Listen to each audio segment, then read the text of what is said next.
I started this channel pretty much exactly 4 years ago, and this will be my last video.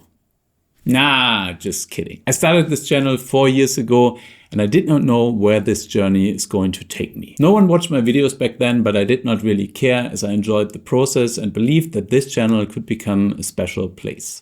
I wanted to create a community for wine lovers here on YouTube in order to make the world taste better, and I think we are achieving that. I like reaching you on this channel, introducing you to wines that you've never heard of, or opening dream bottles in order to share that experience with you. I've spent tens of thousands of dollars on wines for this channel in order to be able to independently review them, no strings attached. In the last years, many of you have reached out wanting to share special bottles with me, so I thought, why not make a video about opening some of those bottles?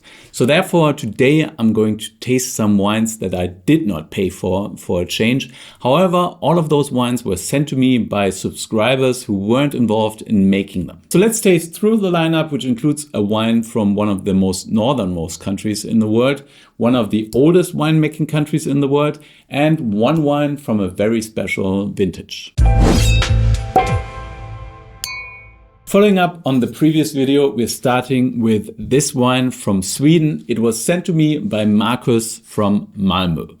Thank you, Marcus. This is the 2021 Pinot Noir Precose from Vingarden I Klagshamn from Sweden. The back label is in Swedish. I don't speak Swedish, but I can actually understand, I think, what it says. Just par Stahltank och därefter lagrats 11 månader par begagnat ekfat. I would say fermented in stainless steel and then 11 months in a barrel. It also says Vinmakare Moder Natur. I'm guessing this means the winemaker is Mother Nature, which is kind of cute. The wine clocks in at 12 ABV, so that's kind of expected. Sweden is a cold climate, so you don't get a lot of sugar in the grapes that you can then convert into alcohol. Therefore, the wine is low in alcohol. Pinot Noir Precose is actually a grape variety that is directly related to Pinot Noir. It's an early ripening form of that grape variety. In Germany, it's called Frühburgunder, but it has many other synonyms as well. The winery is run by Murre and Lena. They established the vineyard in 2001. Most of their production is in Solaris, but I was really interested in sharing this bottle with you. However, they claim that they have the oldest Solaris vineyard in Sweden. They farm their vineyards without synthesized pesticides and fungicides, which must be really difficult in Sweden because the climate is cool. They have quite a lot of humidity as well there. So it's very difficult to stop fungi from spreading without using those treatments. In order to fertilize the vineyard, they apparently use horse manure and seaweed as any good Viking would. The grapes for this Pinot were destemmed, which makes a lot of sense. I mean, if you want to use the stems, you really need to make sure that they are fully ripe.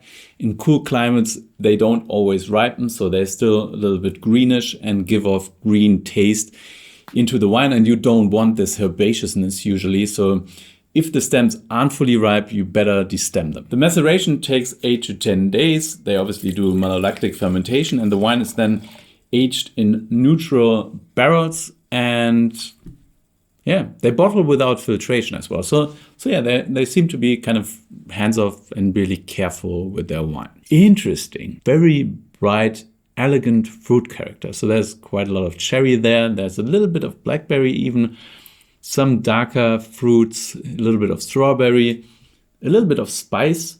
But yeah, it's really balanced and delicate, and this really smells like Pinot. On the palate, this is very fresh and lively. Good acidity, fine-grained tannins. I mean, there's not a lot of body there, which was to be expected. I mean, at 12 ABV, you don't expect a lot of power on the palate. This is really more refined and elegant and fresh. But I really like that nose. It's just super precise and lively, inviting. So yeah, delicious. I think this is also a really food-friendly wine. I mean, if you have some lighter meat dishes like köttbullar. I'm sorry, I don't really know many Swedish dishes, but that would be one. Or maybe a little bit of wild game, this kind of could be really, really beautiful. I mean, you can't serve something really powerful there. It's something elegant, as this wine will add freshness and liveliness to any dish. And those fine fruit flavors would go really well with some meat dishes. Yeah, I like it. I'm going to rate this 90 points. Really good stuff. And I mean, I really need to taste more Nordic wines because that's pretty good quality. Next up, we have a special wine, a wine that is surrounded by a little bit of controversy.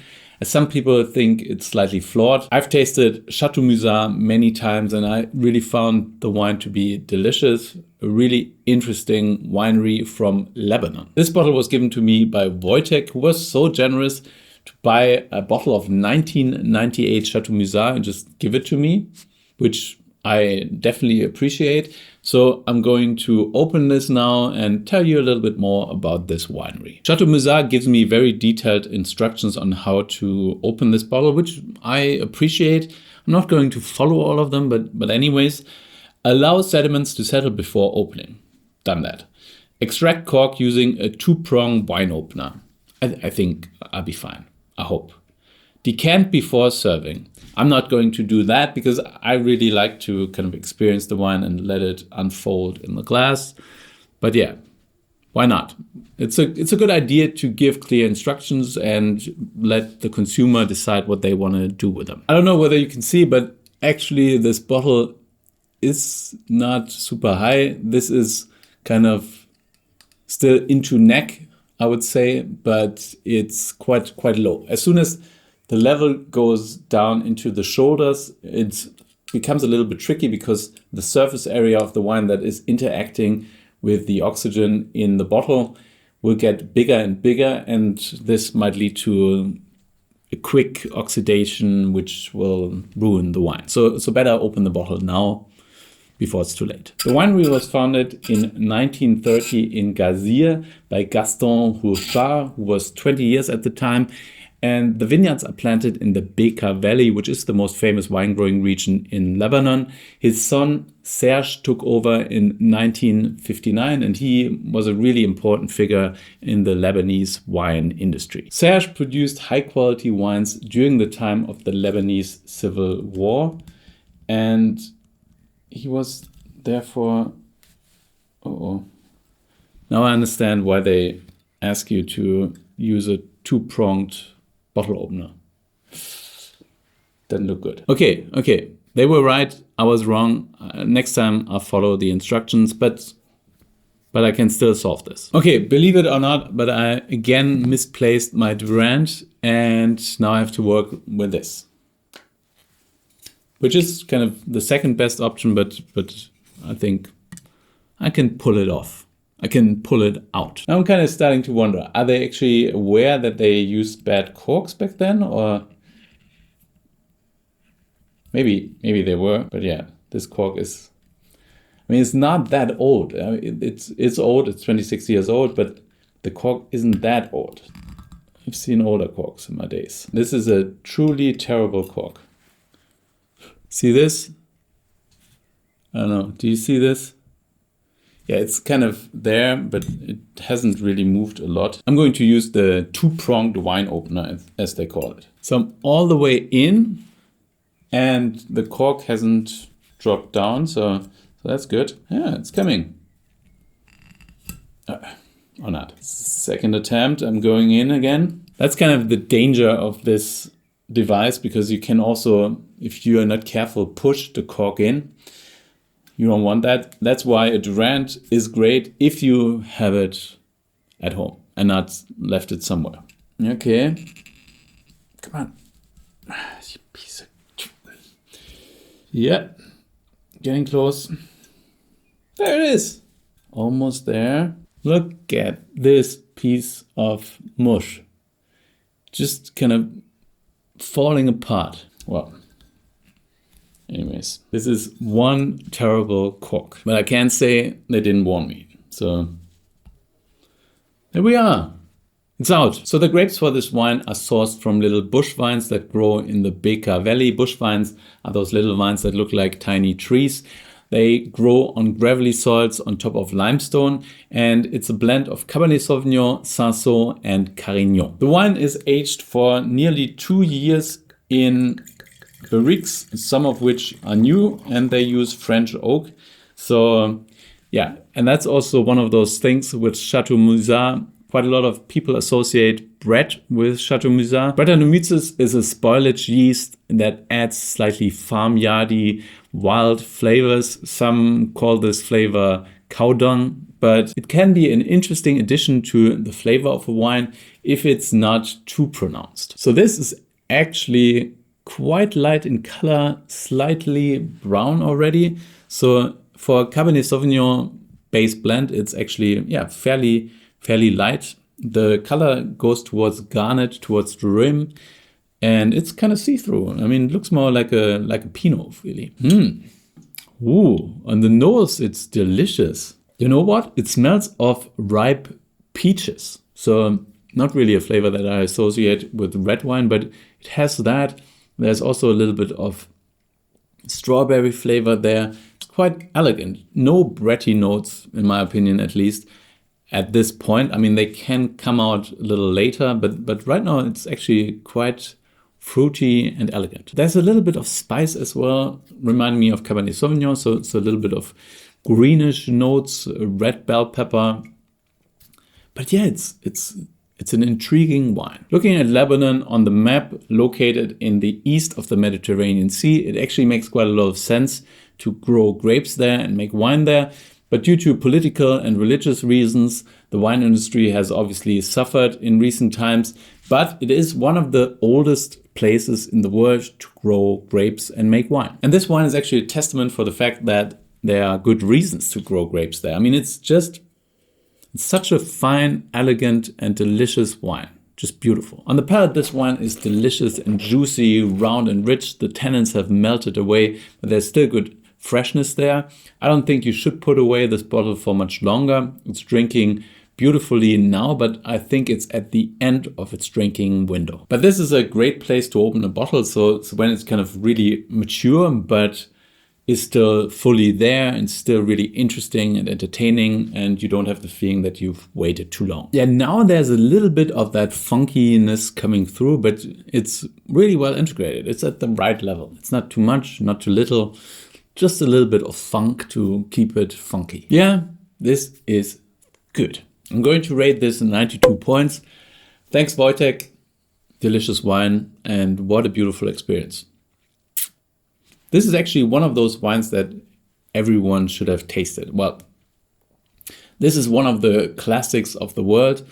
It's still fairly affordable, and you can still get like aged examples as well. So I would recommend tasting this at some point. By the way, Chateau Musar was first discovered in 1979 by Michael Broadbent, who tasted the 1967 vintage at the Bristol Wine Fair and called it the discovery of the fair. So yeah, thanks Michael for discovering this. So it was the 1967 Chateau Musar that Michael Broadbent first discovered, and the next wine is also from the 67 vintage, just from Barbaresco. And I was very happy to see on Wine Searcher that in 1967 the gods favored Italy, blessing both Tuscany and Piedmont with an exceptionally fine vintage often touted as the vintage of the decade. And it was also the year the Sgt. Pepper's Lonely Hearts Club Band album was released by the Beatles. So this is a Barbaresco Reserva from 1967, and the winery is called Minuto. I couldn't find anything about that winery. It doesn't exist anymore, apparently. So yeah, I don't really know whether this is going to be great or not, but a great vintage is already a good indication. Doesn't necessarily mean, though, that the wine will be great. I mean, you can still mess up great grapes, you know, if you want to. Barbaresco is located next to Barolo in Piedmont in northern Italy.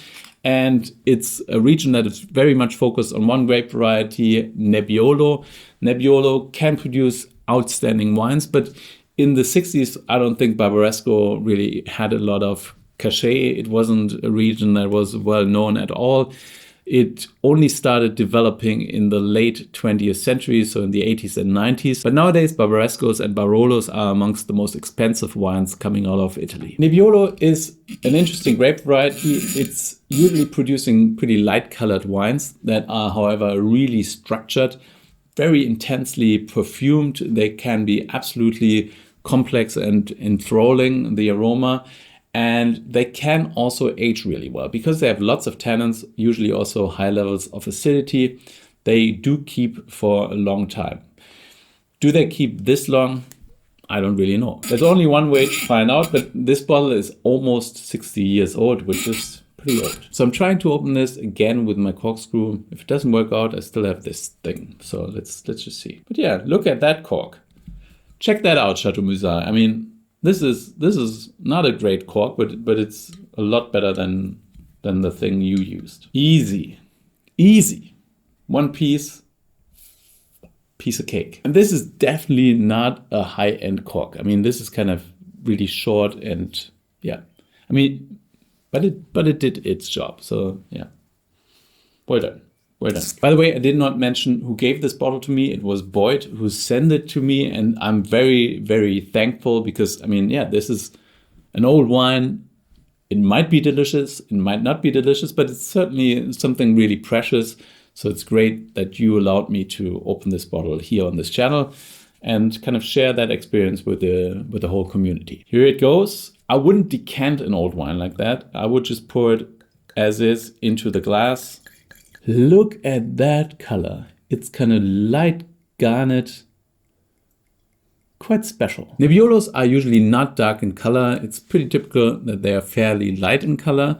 They oftentimes brown quite early on. So it's typical that you have a garnet hue in a great Nebbiolo even after a few years of aging.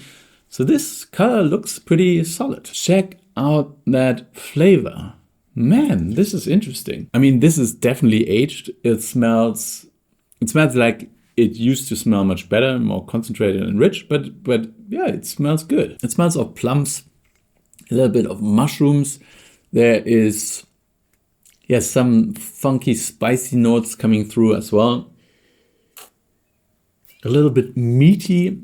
So yeah, really, really interesting. I mean, Nebbiolo has the ability to combine quite a lot of really strange aromas like rose petals and tar and licorice and cherries. So there's quite a lot going on there. Some of them might even smell of truffles, even though I don't really get that very often. But this is just, yeah, it's still typical Nebbiolo, even though it's quite old. So I would say this is past its drinking window, but it's still an experience tasting this wine. It hasn't gone off completely. It's still there. There's still something there. And the fruit flavor is still quite present and delicious. On the palate, it actually still has tannins, which highlights that Nebbiolo is a tannic variety. And it has good freshness. I mean, it's still keeping it together, even though, like I said, it's kind of not going to last much longer. But yeah, what an interesting experience. So this wine was made when the Beatles produced one of their greatest albums, which is kind of nice. I would love to listen to the music now, but yeah, I wouldn't be able to due to copyright issues. Great stuff. I like it. It's beautiful to taste such an old Barbaresco because yeah, you rarely get the opportunity. And this is still beautiful. I mean, I really enjoy it. Even though I wouldn't rate it too highly, I'm going to rate this 91 points. I think this is not outstanding, but it's still delicious after close to 60 years. You know what? I'm actually going to give that bottle to one of my neighbors. He just told me that he and his wife got married in 1964. So it's not quite 1964, but yeah, it's still an opportunity for him to time travel back to those days. I mean, he's not watching my videos, but he can still be part of this community. Wow, this was a very nice experience. Thank you, Marcus, Wojtek, and Boyd for sending me those bottles. I really enjoyed tasting them, and it's just such a cool thing to have this thriving community out there. People who are interested in wine, who are commenting on my videos. I also really like it when I see you somewhere on the street or at wine tastings. It's just always really nice to see some faces.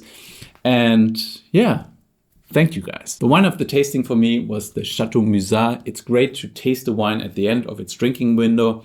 And I think I nailed this here.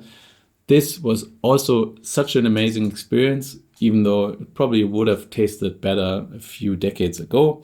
And this, man, this is such a delicious Pinot. I really need to go and check out some vineyards in Sweden one day. So thank you for watching. I hope you enjoyed this video. If you did, then please like it down here. Subscribe to my channel if you haven't done so already to become a part of this amazing community. Before I end this video, I just have to say that I'm sorry that I couldn't post last week, but we are working on a really big project here, which should be really interesting for you as well. So stay tuned. I'll let you know more about it very, very soon. But whatever you do, stay thirsty.